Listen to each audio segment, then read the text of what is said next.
A $19 million gift to the owner of the mall negotiated in closed-door sessions. A $55 million parcel of land gifted without competing bids. $38 million in road funds diverted to unrelated projects.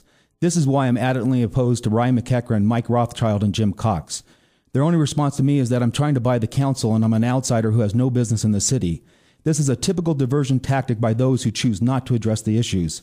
Angela Villas proposed seeking competing bids for legal services to save the city millions, and McEachran and Rothschild denied the motion every time. Jim Cox wants to save his tarnished reputation by the mismanagement of the city council, and yet he supports McEachran and Rothschild. Jim, you had over 30 years, and when you were called back to serve the city, you failed to address any of these issues. Are you happy with the quality of life in Victorville? Are you happy with the roads? Are you happy with the gang activity and crime rate? Are you happy that the city will lose $192 million on the failed power project? Vote no against McEachran, Rothschild, and Cox. Paid for by the Alliance for a Safer and Better Victorville 2012. I am W. Daniel Tate, and I approve this message.